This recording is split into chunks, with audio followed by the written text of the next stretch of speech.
Muslims.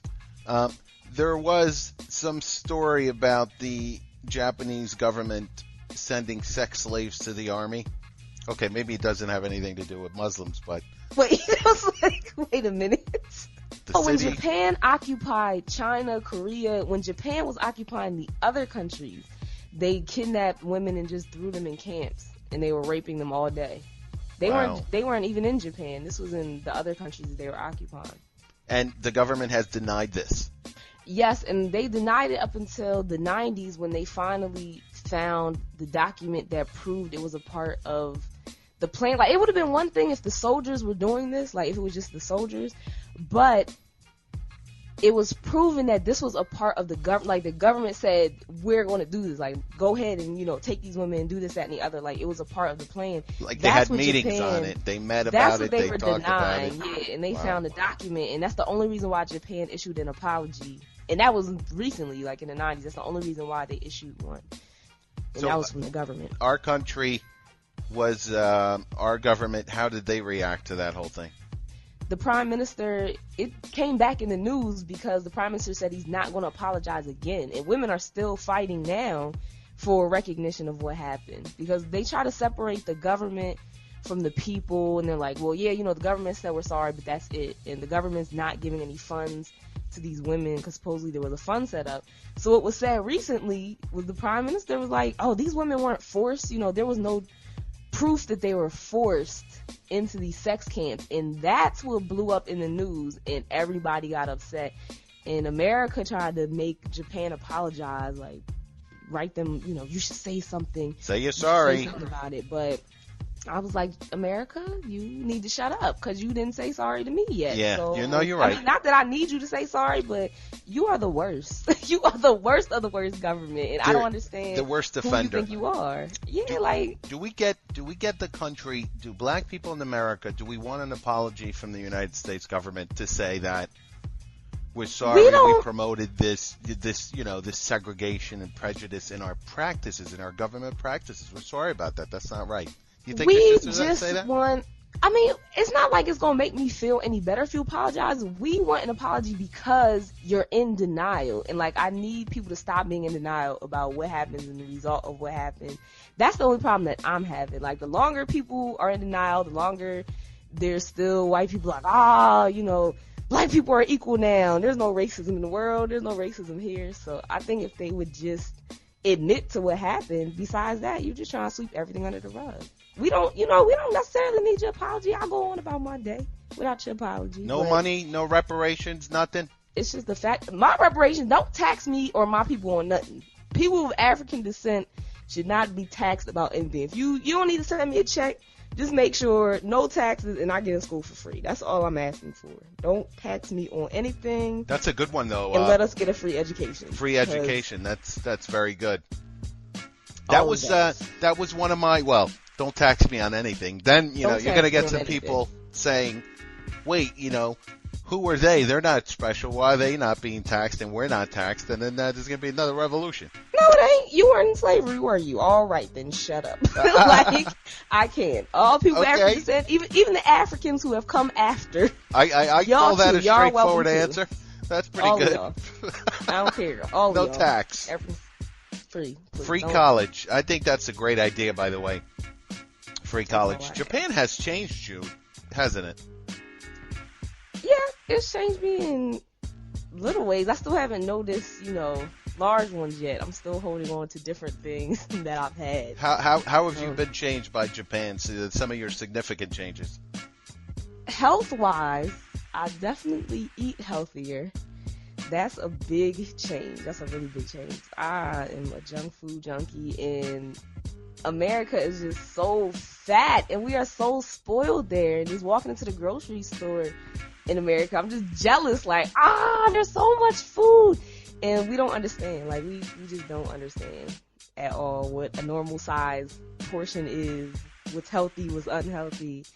So eating, I think I'm healthier, but what's my your mind favorite? is still, your mind is still out there in the fat world. yeah, yes. You're a I little think fatty so. inside, aren't you? Oh my gosh, yes. Yes.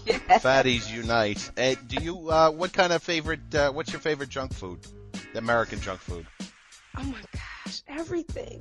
Twizzlers, chocolate, everything. Cupcakes, brownies, cinnamon rolls. Oh, I miss Cinnabon so much. Cinnabon? Everything, yes. I can't even, the list goes on and on. They sell very sweet things there. You ever go to Dunkin' Donuts? You do that, the Dunkin' Donuts? No, I'm not a big donut person. They make good Krispy coffee Kreme out here now, but yeah, you were telling me about that. Welcome, Japanese people, to Fatty World. Heart attacks and all of that. Oh yeah, and I went follow. recently. They have a new sign out that tells you how long the wait is. It was 1 hour 13 minutes. What? And we're at 4 months after the opening now. So why are we still waiting an hour? And 13 minutes? Did they stay open around the clock? What is this, Disneyland? No, I don't even know what time they close, but I know they open at 7 a.m.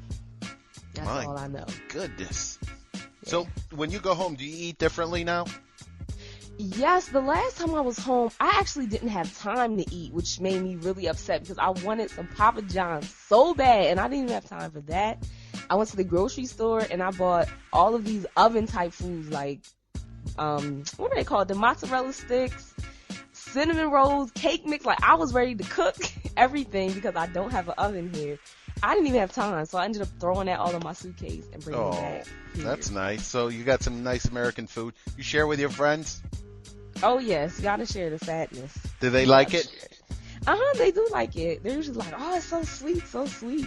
Or they're used to eating one. And we made cupcakes. Yeah, I made some cupcakes the other day. I ate like 7 of them in a day. Wow. I couldn't even stop. I was like, oh my gosh, I can't stop eating the cupcakes. It was terrible. I was telling everybody. But then you have a vegetable meatloaf and you can just shit all that out. That's pretty good. So, when you're at work, do you run into a lot of foreigners as well, or? No. It's mostly None Japanese whatsoever. people. Are you able to communicate and make your way through the day now? Oh, well, I've always been able to communicate in order, I'm at a conversational level, a basic level. But like last week I had to go check out my car insurance policy. And she's like, well, I don't speak English, so I'm going to say all this in Japanese. I said, okay, that's fine. So I understood what she said. Any words that I didn't know, I just looked up in the dictionary, but I can understand. That's amazing. You are over there planted in a foreign world, making your way through it. I think that's really interesting. I really appreciate the things that you're doing over there. You were telling me you got your heating is kind of weird in your apartment, right? You have one kerosene oven or radiator, whatever you got there, and it's like, how does that work? The kerosene heaters here are great. I really wish we would start manufacturing them in America. It's small. It's digital. You cannot see the flame. It's not dangerous. Like back in the day, you used to play around the kerosene heater, get in trouble if you push your little brother into it. No. It's so safe. It's very, very safe. You can set timers for it to come on, turn off, adjust the temperature, and you never really see the flame at all. And it's perfect. My electricity bill is very low. So I really like their kerosene heater. But you said it's downstairs. Your bed is upstairs. You don't get the heat at night. No, heat rises. It's the air conditioning in the summertime that is the problem. Like, I have to sleep literally on the floor in the summertime because it is 80 degrees in my loft. Oh, man. Like, the air conditioner. And the air conditioner, it's on the wall, but you would think it blows up there. Not at all. Not at all. Is your apartment or your loft, is that like on the top floor? Yes. So you get that heat. Mm-hmm. Wow. Oh, that's gotta suck. So it's hot. I saw your bathroom. Your bathroom is it's really tiny though. Your apartment. It's a really small apartment. Do you ever go crazy in there? Do you ever have to like, oh my god, I gotta get out? No, this size is good. When I walked in here, I was so surprised. Like, I can breathe. I can turn around. This is big. This is big. You have not seen small compared to what though? I mean, what did you have that was smaller than that? A shoebox. You lived in a shoebox before? It gets way smaller than this. It gets way smaller than this. And just imagine if I didn't have a loft, you are sleeping on the floor. Like, the people below me, it's not a loft. It's just the floor. Like, that's it. You put your bed on the floor. where you see my couch at, like, I would be sleeping on the floor. There is no upstairs. And this is large because my kitchen is separate. It's in a separate room. Most of the time, you walk into the door. The hallway is the width of the door. You have your one range, your little refrigerator. All of this is along the wall. Then you have your bathroom. And then you walk into the smaller living area, and that's where you sleep. That's usually what the apartments look like the small apartments when you're not living tiny. with your family in a 2-bedroom. Mm-hmm. They're almost made for illegal immigrants. Very small space. It's as opposed to these huge houses that they congregate in. And the buildings look like straight projects. I'm telling you, like the high. You live in the projects. Is there a hood out there? Is there really a hood? There probably are, but I don't know where they are. I'm not sure.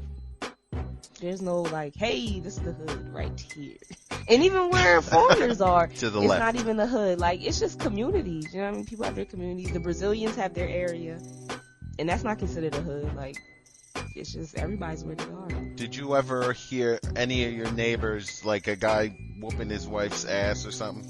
No, but I have had a friend who's like, he could hear his neighbors having sex. And what's weird is that they build these love hotels so you can have sex there because the apartments are really thin. And he was just like, oh my gosh, yo, they're mad loud. And he never seen them before. When he finally seen them, said they are old. He's like, yo, they were some old people. Sometime, yo. And maybe I can call you up. And maybe I can take you out. So let's exchange digits and later arrange visits, either your place or mine, yeah. It's a different type of commitment. I'm talking about a true friendship. Someone I can depend on if you're down no matter what. Let me know if you're with it, cause girl, it'll be fly if you are my B-U-D-D-Y.